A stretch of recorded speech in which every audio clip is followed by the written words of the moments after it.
বুড়িগোয়ালিনী সরকারি প্রাথমিক বিদ্যালয় প্রাঙ্গণে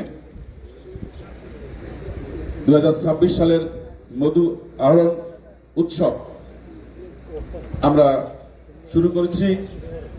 আশা করব এই উৎসবটা উৎসবমুখর পরিবেশে শেষ হবে এবং যেসব মওয়ালি সুন্দরবনে যাচ্ছেন তারা সুন্দরভাবে মধু সংগ্রহ করে তাদের পরিবারের কাছে ফিরে আসতে পারবেন। আজকের এই অনুষ্ঠানে আমাদের সভাপতিত্ব করছেন আমাদের বন সংরক্ষক খুলনা বিভাগ জনাব ইমরান আহমেদ। এখানে উপস্থিত আছেন আমার প্রিয় সহকর্মী মাননীয় সংসদ সদস্য সাতক্ষীরা 4 আপনাদের এখানকার কৃতি সন্তান জনাব গাজী নজরুল ইসলাম। আমাদের মাঝে উপস্থিত আছেন সাতক্ষীরা জেলা প্রশাসক, পুলিশ সুপার মহোদয়, র্যাব সিও মহোদয়, বিজিবির কমান্ডার মহোদয়, আমাদের জেলা বিএনপির আহ্বায়ক, যুগ্ম আহ্বায়ক সহ রাজনৈতিক দলের অনেক নেতৃবৃন্দ উপস্থিত আছেন এবং সুন্দরবনের জীবী যারা আছেন, আমি বলবো বনজীবী যারা আছেন তাদের পরিবারের সদস্যবৃন্দ সবাই এখানে উপস্থিত আছেন। তো আমার যে বক্তৃতা আসলে বলতে পারি, প্রথমে যিনি বক্তব্য রেখেছেন রকিবুল ইসলাম রিপন, উনি কিন্তু অনেকগুলো কথা বলে গেছেন এবং এই কথাগুলো ঘিরেই কিন্তু আমাদের কথাগুলো কিন্তু মানে পরিচালিত হয়েছে। কিন্তু প্রথমত আমরা কিন্তু এই যে মধু সংগ্রহ, এটা কিন্তু সুন্দরবনের জন্য কোনো আমাদের রেভিনিউর জন্য কিন্তু গুরুত্বপূর্ণ না, কিন্তু আপনাদের জন্য গুরুত্বপূর্ণ, আপনাদের জীবন জীবিকার জন্য। গত বছর মাত্র আমরা 9.5 লক্ষ টাকার মতো রেভিনিউ পেয়েছি। তো এটা এই রেভিনিউটা থেকে গুরুত্বপূর্ণ হচ্ছে এখানকার মানুষের জীবন জীবিকা, সেটাকে আমরা প্রাধান্য দিচ্ছি। এটা 100 বছরের ঐতিহ্য বা 150 বছরের ঐতিহ্য একটা প্রোগ্রাম আপনারা করছেন। আমিও সুন্দরবনের পাদদেশে বড় হয়েছি, যদিও আমার ছোট ভাই মনির সবসময় বলে যে না সুন্দরবন আমাদের, আপনারা সুন্দরবনের ওই রকম ইয়ে না, মানে সবসময় তার সাথে আমার এটা তর্ক হয় আর কি। তো মজার ব্যাপার হচ্ছে আমি বাগেরহাটের মানুষ, আমার বাড়ি রামপালে, যেমনটি শুনেছেন আপনারা। আমার বেড়ে ওঠা কিন্তু সুন্দরবনের প্রাকৃতিক পরিবেশে বা পাদদেশে। সুন্দরবনের বিশালতা, সাগরের যে বিশালতা, এগুলোর মাঝেই কিন্তু আমি বড় হয়েছি, কিন্তু প্রাকৃতিক দুর্যোগ বিভিন্ন কারণে আমাদের জনপদ কিন্তু আমরা এগিয়ে নিতে পারিনি। আমি আজকে প্রথম সাতক্ষীরাতে আসলাম আমার সরকারি সফরের প্রথম জেলা হিসেবে। বলা চলে খানিকটা বলেছিল মনিরুজ্জামান যে আপনার কিন্তু প্রথমে কিন্তু আমার সাতক্ষীরায় যেতে হবে। তো আমি তার কথা রাখার জন্য বলা চলে যে সংসদ চলাকালীন আমি মাননীয় হুইপ মহোদয়কে বলে প্রধানমন্ত্রীকে জানিয়ে আমি কিন্তু এই প্রোগ্রামে অংশগ্রহণ করেছি। ঠিক এটার পরেই আমাদের মাননীয় পানি সম্পদ মন্ত্রী আবার আমাকে একটা অ্যাসাইনমেন্ট দিয়েছেন, একটা খাল খনন কর্মসূচি আছে সাতক্ষীরা শহরে। তো এই প্রোগ্রামগুলো করবো। তো আপনাদের উদ্দেশ্যে আমার যে কথা সেটা হচ্ছে যে আপনারা এখানকার যারা মানুষ আছেন, বনদস্যুকে নিয়ে অনেক কথা হয়েছে। বনদস্যু কিন্তু আমাদের সমাজের একটা অংশ, কিন্তু বনদস্যু বলেন জলদস্যু বলেন, তারা কিন্তু আমাদের আশেপাশে বিরাজ করছে।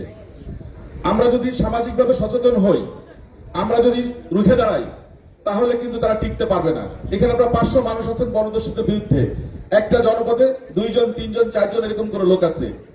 আপনারা যদি একটু সাহসী ভূমিকা রাখেন, সঠিক পদক্ষেপ নেন, তাদেরকে শনাক্ত করেন, প্রশাসনকে সত্যিকার অর্থে সহযোগিতা করেন, নিজের আত্মীয়তা পরিচয়ের বাইরে এসে যদি কাজ করেন, তাহলে এটা অনেকভাবে কিন্তু এটাকে রক্ষা করা সম্ভব। আপনি যখন দেখছেন আপনার ভাই জলদস্যু, তখন আপনি তার বিরুদ্ধে কথা বলছেন না। আপনার চাচা জলদস্যু, তখন আপনি তার বিরুদ্ধে কথা বলছেন না। আপনি শুধু দোষ দিচ্ছেন প্রশাসনকে। আমরা আসলে দোষারোপ করা অনেক সহজ, কিন্তু যদি সত্যিকার অর্থে আমরা যদি দায়িত্ব পালন করি তাহলে কিন্তু সম্ভব। আমি সবসময় একটা গল্প বলি সিঙ্গাপুরের, কারণ আমি বেড়ে উঠেছি সিঙ্গাপুরের কাছে। 1992 সালে আমি সিঙ্গাপুর শিপিং লাইনে যোগ দিই। আমি সিঙ্গাপুর ইতিহাস সব জায়গায় বলি, কারণ কি একটা দেশ যার কোনো প্রাকৃতিক সম্পদ নাই, কিছুই নাই, শুধু ছোট্ট একটা শহর, তারা শুধু সেবা বিক্রি করে তারা পৃথিবীতে এখন জায়গা করে নিয়েছে। এইটার ইতিহাস আমরা জানি না। 1965 সালে সিঙ্গাপুরকে মালয়েশিয়া বের করে দেয় জোর করে, কারণ এটা ছিল একটা ডাকাত পল্লী, দস্যু পল্লী। পৃথিবীর একমাত্র দেশ যারা সংসদে কান্নাকাটি করেছে স্বাধীনতা না নেওয়ার জন্য, যে আমরা স্বাধীনতা চাই না, কারণ তারা জানে আমরা কি খাবো। মালয়েশিয়াতে পানি আসতেছে, খাবার আসতেছে, সবকিছু আসতেছে, আমাদের আলাদা করে দিলে আমরা কি খাবো। তখন ওনাদের যে ফাউন্ডার প্রেসিডেন্ট ছিলেন, অর্থাৎ প্রতিষ্ঠাতা রাষ্ট্রপতি মিস্টার লি কুয়ান, উনি কঠোরভাবে সিঙ্গাপুরকে নিয়ন্ত্রণ করলেন। 10 বছরের ভিতর উনি সিঙ্গাপুরকে একটা পর্যায়ে নিয়ে আসলেন। আর আজকে সিঙ্গাপুর আপনারা সবাই জানেন, ওখানকার মাত্র 3টা সম্পদ আছে, একটা হচ্ছে সমুদ্র বন্দর, বিমানবন্দর আর সেন্টোস আইল্যান্ড। তারা এই 3টা জিনিসের সার্ভিস বিক্রি করে তারা ঘুরে দাঁড়িয়েছে। এখন স্বাস্থ্য সেবায় তারা ঘুরে দাঁড়িয়েছে। আমাদের দেশে অনেক সম্পদশালী মানুষ সেখানে চিকিৎসা নিতে যাচ্ছে। এর মূল কারণ হচ্ছে ওখানকার মানুষের মানসিকতার পরিবর্তন। প্রত্যেকটা মানুষ দেশকে ভালোবাসে, প্রত্যেকটা মানুষ তার দেশের জন্য কাজ করে, প্রত্যেকটা মানুষ তার দেশের অর্থনীতিকে কিভাবে সমৃদ্ধি করবে সেটা সে চিন্তা করে, তার সামাজিক অবস্থা চিন্তা করে না। সে গরিব মানুষ, ট্যাক্সি চালাচ্ছে, সে ভাবে আমি যখন ট্যাক্সি চালক আমার দায়িত্ব কি, ও তো মন্ত্রী এমপিরা বুঝবে, ব্যাপারটা তা না।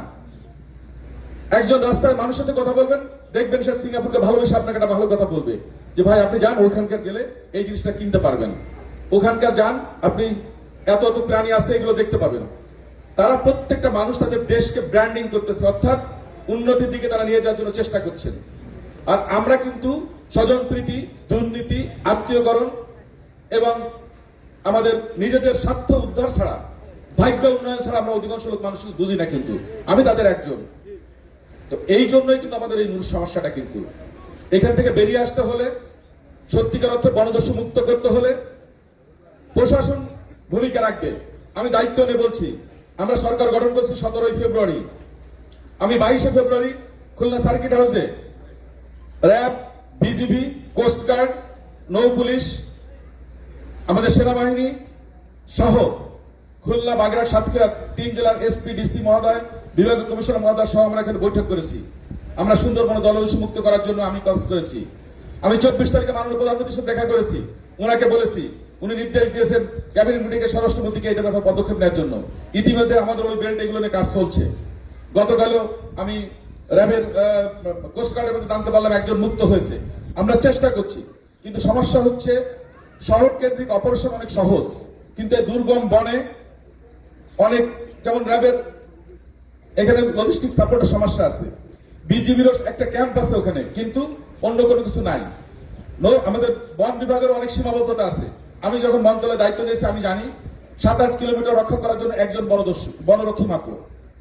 তো আমাদের সম্পদের সীমাবদ্ধতা বিভিন্ন কারণে এই সমস্যাগুলো হচ্ছে। তারপর আমরা চেষ্টা করব আপনাদের সাইড থেকে আপনারা আন্তরিক হন। যেমন আজকে একটা তালিকা দেওয়া হয়েছে, আমি ইতিমধ্যেই আমাদের পুলিশ সুপার মহোদয়কে হ্যান্ড ওভার করেছি, উনি সংশ্লিষ্ট সব বিভাগকে দিয়ে দিবেন। আমরা চেষ্টা করবো এগুলো নিয়ে কাজ করার জন্য, কারণ এই যে লেনদেনগুলো হচ্ছে এগুলো কিন্তু লোকালয় হচ্ছে। কিন্তু সুন্দরবনে যখন দস্যুরা আটক করছে তাদের লেনদেন কিন্তু লোকালয় হচ্ছে, মানে গ্রামে হচ্ছে, হয় খুলনা হচ্ছে, বাগেরহাট হচ্ছে, সাতক্ষীরা হচ্ছে। সুতরাং এই ইনফরমেশন গুলো আপনারা সঠিকভাবে দিবেন। আমি দায়িত্ব নিয়ে বলছি, আমি কঠোরভাবে এগুলোকে নিয়ন্ত্রণ করবো যে কোনো মূল্যে। এই ব্যাপারে কোনো ছাড় নেই, কোনো ছাড় নেই। বিষ দিয়ে মাছ শিকার, আমি বলেছি এটা হচ্ছে আত্মহত্যা করার মতো। আমার আগামী প্রজন্মের জন্য মৎস্য সম্পদ সম্পূর্ণ ধ্বংস হয়ে যাবে। ফ্লোরা ফোনা সহ সুন্দরবনের জীববৈচিত্র্য, আমাদের বন্যপ্রাণী সবকিছু ক্ষতিগ্রস্ত হচ্ছে শুধুমাত্র এই বিষের জন্য। অথচ আমাদের সমাজের মানুষ করছে, আমাদের এখানে ডিলাররা সেই বিষ বিক্রি করছে, ইন্ডিয়ান যে বিষ পাউডার সেগুলো দিচ্ছে, খুব হালকা, নাকি দেখা যায় না, পানিতে দিলেই এটা অল্প সময়ের ভিতরে মাছ ভেসে ওঠে। আমরা চেষ্টা করছি এগুলোকে ধরার জন্য, কিন্তু আমি অলরেডি বলেছি আমার মন্ত্রণালয় মিটিং এ যে ছেড়ে দিলে হবে না, আমাদেরকে বের করতে হবে। কিভাবে এটা আমরা বের করতে পারি, আমরা উদ্যোগ নেব। প্রতিটা মাছের আড়তে আমরা সকালে বেলায় টেস্টিং করব যে এখানে বিষ আছে কিনা। বিষ থাকলে ওই আড়তদারকে গ্রেপ্তার, আড়তদার কাছে তথ্য নিয়ে যে সাপ্লাই দিয়ে তাকে গ্রেপ্তার। এইভাবে আমরা তৃণমূলে ঢুকবো এবং এই বিষকে সুন্দরবন মুক্ত করবো যে কোনো মূল্যে, ইনশাল্লাহ। এইটা নিয়ে কোনো ছাড় হবে না। আরেকটা জিনিস গুরুত্বপূর্ণ, এখানকার মানুষের কমিটমেন্ট এখন গুরুত্বপূর্ণ। কিন্তু আপনারা জলবায়ু পরিবর্তনের শিকার, আমরা এটা স্বীকার করি। আমাদের মাননীয় জেলা প্রশাসক মহোদয় বলেছেন যে সুপেয় পানির সমস্যা, এটা আমার এলাকাও আছে। আমার মোংলাতে টিউবওয়েল স্থাপন করার কোনো সুযোগ নেই। রামপালে প্রায় 7টা ইউনিয়নে টিউবওয়েল চলে না। সো আমি চেষ্টা করব আমাদের জলবায়ু পরিবর্তন মন্ত্রণালয়ের যে ফান্ড আছে সেখান থেকে খুলনা, বাগেরহাট, সাতক্ষীরা, বরগুনা, ফিরোজপুর সহ এই উপকূলের যে উপজেলাগুলো আছে সেখানে ন্যূনতম ট্যাঙ্কি বা পানি পরিশোধন কিভাবে করা যায় সেটাকে নিয়ে কাজ করা। পাশাপাশি সরকারি যে পুকুরগুলো আছে সুপেয় পানির জন্য, সেগুলোকে সুরক্ষা করে মানুষকে যেন আমরা বিশুদ্ধ পানি সরবরাহ করতে পারি সেজন্য কাজ করতে হবে। পাশাপাশি বিভিন্ন এনজিও কাজ করছে, তাদের সাথে আমি চেষ্টা করছি বসার জন্য, যে কিভাবে এই সুপ্রিয় মনিটরকে আমরা নিশ্চিত করতে পারি। কারণ আমিও আমার এলাকায় গেলে নির্বাচনের সময় দেখেছি সবাই বলেছে রাস্তাঘাটের সমস্যা, পানীয় জলের সমস্যা, এই দুটো হচ্ছে আমাদের এই দক্ষিণ জনপদের মূল সমস্যা। সুতরাং এটা আমরা কাজ করছি। ইতিমধ্যে আমি মন্ত্রণালয়ে কথা বলেছি, আমি বৈঠক করেছি, আমি বলেছি আমি কোনো স্টোরি চাই না, গল্প চাই না, আমি সমাধান চাই। আমি সমাধানে বিশ্বাস করি, আমি কোনো সমালোচনা করতে পছন্দ করি না। আমি চাই একটা কাজ করে সেটা দেখাই দিতে যে না এটা করেছি, this is how we did. তো ইতিমধ্যেই আমরা সুন্দরবন কেন্দ্রে কিছু পদক্ষেপ নিচ্ছি। আপনাদেরকে বলি, আমরা যেমন আমাদের এবার সিদ্ধান্ত ছিল গোলপাতার ব্যাপারে আমরা পারমিশন দিব না, কারণ অল্প টাকার জন্য আমাদের সুন্দরবন ধ্বংস হচ্ছে। আমাদের বন সংরক্ষক প্রধান যিনি আছেন উনি এই ব্যাপারে নেগেটিভ রিপোর্ট দিয়েছিলেন। আমি বলেছি না, আমাদের এমপি মহোদয় যেমনটা বলেছে আমি বলেছি যেহেতু গোলপাতা একটা করে নষ্ট হয়ে যায়, পাশাপাশি এটা শুধু একটা গোলপাতা না, একটা জীবন জীবিকা। সুতরাং এটাকে আমরা ঠিক রাখবো, তবে সুন্দরবনের সুরক্ষা নিশ্চিত করে আমাদের সুন্দরবনের সম্পদগুলো আহরণ করতে হবে। কারণ এখানে যদি আপনি গোলপাটা কাটতে গিয়ে দেখা গেল যে সুন্দরবন শেষ করে ফেলেন, তাহলে তো হবে না। আমাদের সমস্যা হচ্ছে একটাই, আমি ইতিমধ্যে আমাদের প্রধান বন সংরক্ষক এবং আমাদের সুন্দরবন বিভাগের যিনি প্রধান আছেন ওনাকে বলেছি একটা সার্কুলার ইমিডিয়েট দেওয়ার জন্য, যে আগামী বছর 500 মনের বেশি কোনো নৌকাকে আমরা অ্যালাউ করবো না। এবছর যদি কেউ কোনো অন্যায় করে আগামী বছর সে সুন্দরবনে ঢুকতে পারবে না। তার তালিকা তৈরি করা হবে এবং সুন্দরবনে ঢুকার জন্য আমরা ফিঙ্গারপ্রিন্ট সহ সমস্ত ডাটাবেজ রাখবো। যারা একবার অপরাধ করবে তাদের বিরুদ্ধে শাস্তিমূলক ব্যবস্থা নিতে হবে। পাশাপাশি প্রত্যেকটা অন্যায়ের বিরুদ্ধে আমাদের যেটা চেষ্টা করবো সেটা হচ্ছে একটা অনলাইন ডাটাবেস সংরক্ষণ করার জন্য, যাতে বারবার একটা মানুষ গিয়ে যেন বিভিন্ন পরিচয় যেন সে অন্যায় করতে না পারে। তো সেটার জন্য আমরা মন্ত্রণালয়ের পক্ষ থেকে ইতিমধ্যে কাজ শুরু করেছি। আপনারা জানেন আমাদের মাননীয় প্রধানমন্ত্রী প্রতিনিয়ত প্রত্যেকটা ব্যাপার উনি মনিটরিং করছেন। আজকে সকালে ওনার অফিস থেকে একটা মেসেজ দিয়েছে এটা আমাকে দেখার জন্য। গত 2 দিন আগে উনি সকাল 10টা আমাকে ফোন করেছেন চকরিয়া সুন্দরবন নিয়ে তথ্য জানার জন্য। তো জিনিসটা হচ্ছে উনি সত্যিকার অর্থে চেষ্টা করছেন যেন আমরা দেশটাকে সুন্দরভাবে পরিচালনা করতে পারি, আপনাদের প্রত্যাশা পূরণের যেন রাজনীতিটা আমরা করতে পারি। কথামালার রাজনীতি বা বায়ুবয় উন্নয়নের রাজনীতি সেগুলো আমরা করতে চাই না। ইতিমধ্যেই আপনারা জানেন আমরা সরকার গঠনের পরে 10 তারিখে এই মাসের গত মাসের 10 তারিখে আমরা ফ্যামিলি কার্ড দিয়েছি। 14 তারিখে এসে মানে পাইলট প্রকল্প হিসেবে আমরা শুরু করেছি। প্রায় 37,500 মানুষকে প্রথম দিনই আমাদের এই ফ্যামিলি কার্ড দেওয়া হয়েছে মহিলাদেরকে কর্মসংস্থান বা তাদের স্বাবলম্বী করার জন্য। আমাদের ইমাম মসজিদের প্রতি কমিটমেন্ট, পাশাপাশি খ্রিস্টান হিন্দু সহ যারা পুরোহিত আছে তাদের প্রতি যে কমিটমেন্ট সেটা হিসেবে আমরা 14ই মার্চ আমরা এনাদেরকে সেই ভাতা দিয়েছি, ফেস্টিভ্যাল বোনাস দিয়েছি। আমরা প্রায় 3.5 লক্ষ মসজিদের ইমাম, মুয়াজ্জিন, খাদিম এবং মসজিদের মন্দিরের পুরোহিত এবং গির্জার যারা আছে তাদেরকে আমরা কিন্তু এটা দিয়ে সম্মানিত করা হয়েছে, কারণ তারা সমাজের সম্মানিত ব্যক্তি। আমরা 16 তারিখে এসে আমরা সারা বাংলাদেশে খাল খনন কর্মসূচি ঘোষণা করেছি এবং 54টা জেলায় একসঙ্গে খাল খনন করা হয়েছে। আজকে ওই দিন আমাদের মাননীয় প্রতিমন্ত্রী যিনি এখানে দায়িত্বে ছিলেন উনি আসতে পারেননি, যার জন্য মন্ত্রণালয় থেকে আজকে আমাকে দেওয়া হয়েছে সাতক্ষীরাতে এটা উদ্বোধন করার জন্য। সরকারে বিকেলে আমি সেটা আমাদের মাননীয় জেলা প্রশাসক মহোদয়কে নিয়ে আমরা সেটা উদ্বোধন করব। আমাদের কৃষি ঋণ মৌকুফে বলা হয়েছিল আমাদের নির্বাচন অঙ্গীকার যে 10,000 টাকা পর্যন্ত সুদ সহ কৃষি ঋণ মৌকুফ, তো সেটা ইতিমধ্যেই বাস্তবায়ন করা হয়েছে। আমরা চেষ্টা করছি যতগুলো প্রতিজ্ঞা আমরা করেছি মানুষের কাছে প্রত্যেকটা নিয়ে কাজ করার জন্য। এবং আমাদের প্রিয় নেতা আমাদের মাননীয় প্রধানমন্ত্রী সংসদের নেতা উনি কিন্তু প্রত্যেক দিন সংসদে এসে উনি কিন্তু অবস্থান করছেন এবং আমাদের যে বক্তব্যগুলো আছে বিভিন্ন পর্যায়ে আসছে উনি শুনছেন, সেগুলো নিয়ে আমাদেরকে দিক নির্দেশনা দিচ্ছেন। আমরা চাই সত্যিকার অর্থে একটি গণতন্ত্র যেখানে আমাদের সকলের স্বার্থ সুরক্ষা হবে। আমাদের এই জনপদে যে মানুষের যে সমস্যাগুলো আছে তার ভিতরে অন্যতম হচ্ছে জীবন জীবিকার সমস্যা। আমাদের এখানে অনেকে আছে বিকল্প কর্মসংস্থান নিয়ে কাজ করছে। আমি তাদেরকে বলবো এই যে মধু নিয়ে আমি কিন্তু একবার একটা সাক্ষাৎকার দিয়েছিলাম, তো এইটা হচ্ছে আসলে আমাদের এই জনপদের মানুষের বাঁচার জন্য আল্লাহ প্রদত্ত একটা নিয়ামত। আমাদের আজকে যিনি উদ্বোধনী পবিত্র কোরআন থেকে তেলাওয়াত করেছেন উনি কিন্তু বলেছেন যে সূরা নাহালের কয়েকটা আয়াতে বলেছেন যে মধু সম্পর্কে কিন্তু পবিত্র কোরআনে কিন্তু বলা হয়েছে এবং কোরআনের কয়েকটা জায়গায় আসছে। আজকে আমি আসার সময় একটা ম্যাগাজিন আমার বোর্ডে বসে আমি দেখলাম, তো এটা কিন্তু মহা ঔষধ। আপনারা যদি এটাকে ভেজাল না করেন, যদি স্বার্থপরের মতো কাজ না করেন, তাহলে এই সম্পদটা হতে পারে আমাদের জন্য একটা অমূল্য সম্পদ। এইটা বিক্রি করে আপনার জীবন জীবিকা নির্বাহ করতে পারবেন, মানুষ তার রোগ থেকে মুক্তি পাবে, এবং এইটা কিন্তু আমাদের একটা আন্তর্জাতিক ব্র্যান্ডিং করার সুযোগ থাকবে যদি সত্যিকার অর্থে আপনারা নির্ভেজাল মধু মানে সংগ্রহ করতে পারেন। কারণ এইটা নিয়ে কিন্তু অনেক কমপ্লেন আছে, যেখানে চিনি মিশানো হয় বা শিরা মিশানো হয়, বিভিন্ন ধরনের কাজ করা হয়। আমি আপনাদের সবাইকে বলবো যে দেখুন, আপনি একটা ভালো কাজ করলে আল্লাহর রহমত আপনার প্রতি থাকবে, আপনি খারাপ কাজ করলে সুন্দরবনকে কাজ করে আপনি কিন্তু শান্তি পাবেন না। কিন্তু আপনি সুন্দরবনে ডাকাতি করবেন আর আপনার সন্তান ডাক্তার ইঞ্জিনিয়ার হবে, এটা সম্ভব না। আপনার সন্তান আরো বড় ডাকাত হবে। আপনি একটা খারাপ কাজ করবেন, ওইটা বিক্রি করে আপনার সন্তানকে খাওয়াবেন, আপনার সন্তান আরো খারাপ মানুষ হবে। কিন্তু সুতরাং আপনার সন্তানের সাথে, পরিবারের সাথে, আমাদের সামাজিক সম্প্রীতির সাথে আপনারা মেহরবানি করে এই মধুতে কোনো রকম ভেজাল দিবেন না, বা কেউ যদি করে আপনারা ধরায় দিবেন, বলে দিবেন যে না অমুকের মধুতে ভেজাল আছে। আপনারা দৃষ্টান্ত স্থাপন করেন, তাহলে সমাজটা পরিবর্তন হবে, দেশটা পরিবর্তন হবে। আপনি দুর্নীতি করবেন, খারাপ কাজ করবেন, আর বলবেন যে অমুক এই করছে তমুক এই করছে, বলা যাবে না। আগে নিজে ভালো হতে হবে, তারপর অন্যকে বলতে পারবেন আপনি ভালো হতে। সুতরাং আমি এই সুন্দরবনের মধু একটা ইউনিক জিনিস, একটা অসাধারণ সৃষ্টি, আল্লাহর প্রতি একটা নিয়ামত। আমি খুবই গর্ববোধ বোধ করছি যে আজকে এখানে আপনাদের মাঝে সেই অনুষ্ঠানে আমি যোগ দিতে পেরেছি এবং আমি এই কথাগুলো বলার সুযোগ পেয়েছি। সত্যিকার অর্থে আমরা ব্র্যান্ডিংটা করতে পারি, এই মধুকে সুন্দর প্রলেপ্ত করতে পারি। যারা শিক্ষিত লোকজন আছে তাদেরকে বলবো আপনারা মোয়ালিদের সাথে বসেন, তাদেরকে দিক নির্দেশনা দেন কিভাবে এটা সংরক্ষণ করবে, কিভাবে এটা প্যাকেটিং হবে, কিভাবে এটাকে এক্সপোর্ট করা যায়, কিভাবে এটা বাংলাদেশের মার্কেটে আরো ভালোভাবে ছড়ানো যায়। কারণ বাংলাদেশে দেখা যাচ্ছে যে ইন্ডিয়ান মধু, অস্ট্রেলিয়ান মধু সহ বিভিন্ন মধু বড় বড় শপে গেলে কিন্তু পাওয়া যায়, সুন্দরবনের মধু কিন্তু ওখানে প্রায়োরিটি পায় না। এর মূল কারণ হচ্ছে তাদের বিশ্বাসের অভাব আছে।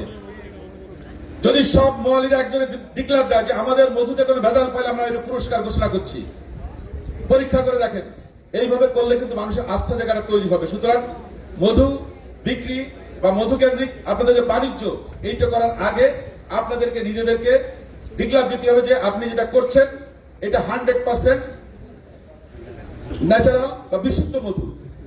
এই বিশুদ্ধ মধু আপনি যদি সাপ্লাই দিতে পারেন, আমি মনে করি সেটা অনেক বেশ ভালো লাগবে। আমি সেদিন একটা মধু পেলাম পাদাবন নামে একটা এনজিও আছে, তাদের কাছ থেকে দেখলাম ওদের প্যাকিংটা খুব সুন্দর, ভিতরে তারা কাগজ দিয়ে খুব সুন্দর করে, আগে যেমন বিস্কুট জমা করতো ওইরকম করে তারা মধু রাখছে, তারা কেওড়ার আচার রাখছে, পাশাপাশি কয়েকটা সুন্দরবনের কার্ড দিয়ে মানে একটা ডিজাইন করা এটা রাখছে, কি রিং রাখছে।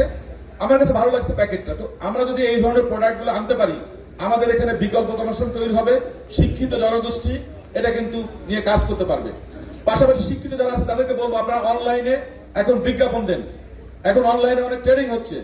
আমাদের মনিরুজ্জামান সাহেব এইসব ব্যাপারে এক্সপার্ট আছে, উনি অনলাইন বিজনেসে খুবই এক্সপার্ট আছেন। আমি মনে করি আপনারা সফটওয়্যার তৈরি করে অ্যাডভার্টাইজমেন্ট করেন যে আমাদের কাছে এতটুকু মধু আছে, আমরা এখানে সারা বাংলাদেশ সাপ্লাই দিতে চাই। কারণ আগে দেশের মানুষকে খাওয়ান, দেশের মানুষ আগে বুঝুক, তারপরে বিদেশের রপ্তানির ব্যাপারে আমরা চিন্তা করতে পারবো। সুতরাং এখন আমাদের যে বড় বড় স্টোরগুলো আছে সব জায়গায় কিন্তু বাইরের মধু কিন্তু বেশি গুরুত্ব পাচ্ছে, কিন্তু এটার মূল কারণ হচ্ছে আস্থার সংকট। কিন্তু আমি খেয়ে দেখছি এই বাদাবনের মধুটা, আমার কাছে মনে হচ্ছে এটা অরিজিনাল কেওড়া ফুলের মধু, এবং আমি খুব এনজয় করেছি মধুটা, আচারটাও আমাকে ভালো লেগেছে। তো এই জন্য আমি বলবো যে যারা শিক্ষিত আছেন তাদের দায়িত্ব অনেক বেশি, উনারা মেহনত করে কষ্ট করে ওটাকে সংগ্রহ করে নিয়ে আসবেন, আপনারা সুন্দরভাবে প্যাকেটিং করে ওনাদের কাছে সংগ্রহ করে উপযুক্ত দাম দিয়ে কিনে সেটাকে আপনার ব্র্যান্ডিং করে এখানকার মানুষের কাছে সেটা দিলেন। দেশের মানুষ কিন্তু সব জায়গাতে কিন্তু এই মধুটা সংগ্রহ করবে, কারণ মধুর গুণাগুণ নিয়ে লেখালেখি অনেক কম হয়। আজকে আমি আসার সময় যে ম্যাগাজিনটা দেখলাম, আসলে আমি খুবই ইমপ্রেসড। আমি অনেক কিছু জানতাম না। আমি জানি মধু একটা ভালো জিনিস, মধু কালো জিরা এই দুটো খেলে কোনো অসুখ বিসুখ হয় না, এটা জানতাম। কিন্তু আজকে যে ম্যাগাজিনটা পড়লাম আমি দেখলাম যে এটা নিয়ে সত্যিকার অর্থে যদি আমরা যদি সচেতন করতে পারি তাহলে একটা বিশাল সম্পদ আমাদের এখানে পরিণত হবে। আপনারা যারা মেহনত করছেন, কাজ করছেন, সঠিক পারিশ্রমিক পাবেন। আরেকটা জিনিস এখানে আমাকে বলা হয়েছে জেলে কার্ডের ব্যাপারে। ইতিমধ্যে আমাদের বন বিভাগ থেকে আমাকে বলেছে 18,400 সুন্দরবন কেন্দ্রিক জেলে আছে, তাদের ভিতর কোনো কার্ড নাই। আমি ওনাদেরকে বলেছি যে এটা আমরা কাজ করছি, কিন্তু আমি মন্ত্রণালয়ে যখন কথা বলেছি তারা বলছে না জেলে কার্ড আছে। তো আমি ওনাদেরকে বলবো এই যে সুন্দরবন কেন্দ্রিক যে জেলেরা আছে তাদের নাম ধাম সহ একটা অ্যাটাচমেন্ট করে একটা ফাইল দিবেন, আমি মন্ত্রী মহোদয়কে দিয়ে ওটা আমি অ্যাপ্রুভ করাবো, যাতে এই জেলেরা যে 2-3 মাস যখন সুন্দরবনে নিষিদ্ধ থাকে তখন তারা যেন ভাতাটা পায় এবং সুন্দরবনে যেন না যাওয়া না লাগে, সেটার জন্য ইনশাল্লাহ আমি চেষ্টা করব এই 18,400 বা 20,000-এর মতো জেলে যারা আছে এই উপকূলে লিস্টেড সুন্দরবন নির্ভরশীল তাদের জন্য এই কার্ডটা নিশ্চিত করার জন্য ইনশাল্লাহ। কারণ আমরা কৃষক কার্ড দিচ্ছি আগামী মাসের 14 তারিখে পয়লা বৈশাখ।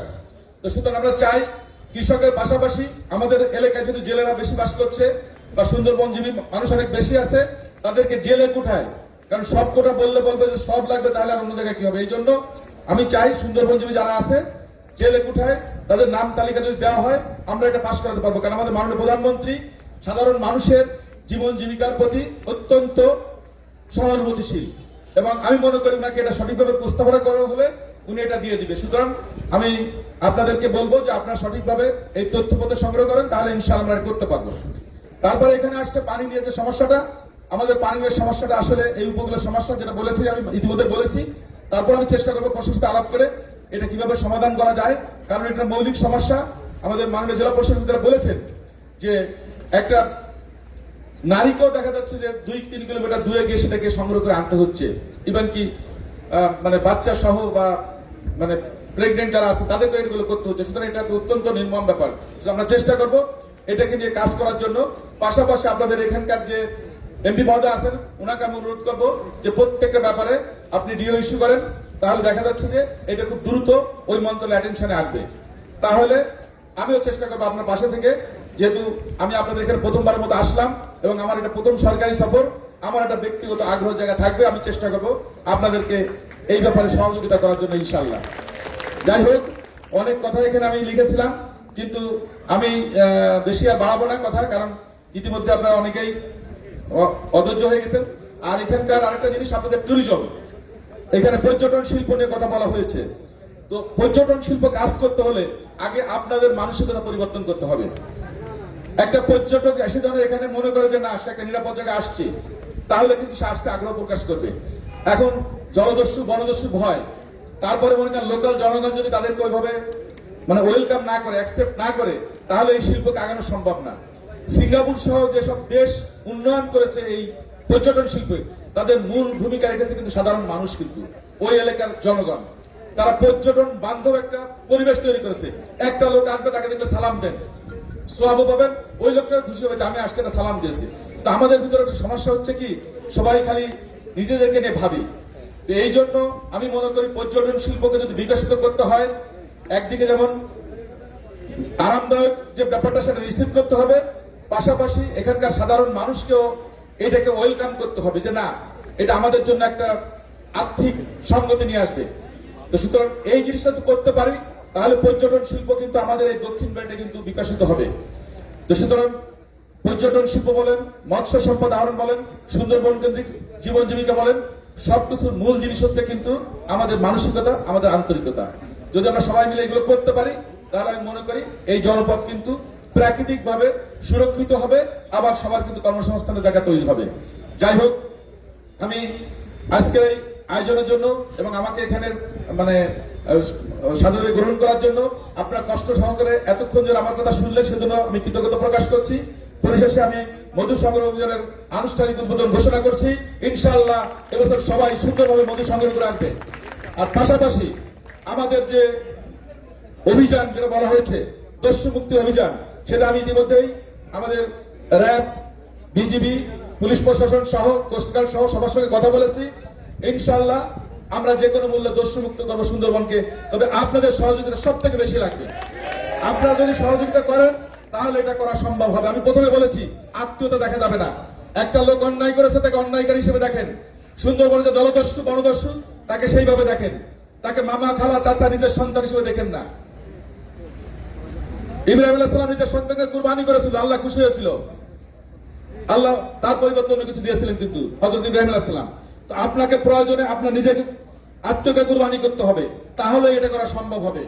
আদারওয়াইজ এটা কিন্তু করা সম্ভব হবে না, কারণ আপনি যদি এই জিনিসটা না করেন কোনোভাবে এটা করা সম্ভব না। সুতরাং দস্যু মুক্তির জন্য আমি আপনাদেরকে বিনীত অনুরোধ করব যে প্রশাসনকে আপনারা সহযোগিতা করুন এবং আমরাও আপনাদের পাশে থাকবো এবং প্রশাসন আপনাদের পাশে থাকবে।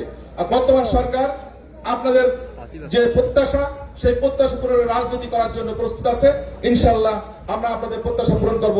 আগামীতে আবারও দেখা হবে সেই প্রত্যাশা রেখে আমি আপনাদের সবাইকে ধন্যবাদ এবং কৃতজ্ঞতা জ্ঞাপন করে আজকের আয়োজন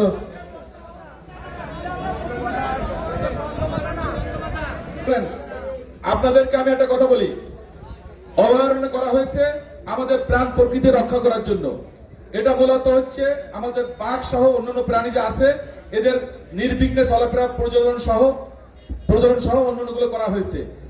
যদি আমরা সঠিকভাবে আমাদের এই যে দায়িত্বগুলো পালন করতে পারি, আপনারা যদি কিছু দেখাতে পারেন পারফরমেন্স যে না আমরা সঠিকভাবে দায়িত্ব পালন করছি, আমার এলাকায় সমস্যা হচ্ছে না, তাহলে আস্তে আস্তে আমরা চেষ্টা করব আমাদের এই অভয়ারণ্যের পরিমাণটা কমিয়ে আনার জন্য, যেন আপনারা সেখানে মৎস্য সম্পদ আহরণ করতে পারেন, গোলপাতা সংগ্রহ করতে পারেন, মধু আহরণ করতে পারেন, সবকিছু করতে পারেন। আমার এলাকায় কিন্তু আপনাদের থেকে 80% বেশি কিন্তু শরণখোলা রেঞ্জে যে জায়গা আছে 80% অভয়ারণ্য করা হয়েছে। আমাদের পরিকল্পনা ছিল আপনাদের এখানে এসে বললে হয়তো আপনারা কষ্ট পাবেন যে সাতক্ষীরা রেঞ্জে অভয়ারণ্যের সংখ্যা অনেক কম, আমাদের শরণখোলা রেঞ্জে অভয়ারণ্যের সংখ্যা 80%, মাত্র 20% জায়গা আছে যেখানে আমাদের জেলেরা মাছ ধরতে পারছে। আমাকে অনেক কমপ্লেইন দিয়েছে। তো জিনিসটা হচ্ছে আমি এগুলো নিয়ে কথা বলবো, কারণ আমি চাই না কোনো মিথ্যা প্রতিশ্রুতি আপনাকে দিতে। তবে আমি এতটুকু বলতে পারি, আপনারা যদি আন্তরিক হন আমরা আন্তরিকভাবে আপনাদের ভাগ্য উন্নয়নের জন্য, আপনাদের কর্মকাণ্ডের জন্য আপনাদের পাশে থাকবো ইনশাল্লাহ। ধন্যবাদ সবাইকে। আসসালামু আলাইকুম রহমতুল্লাহ।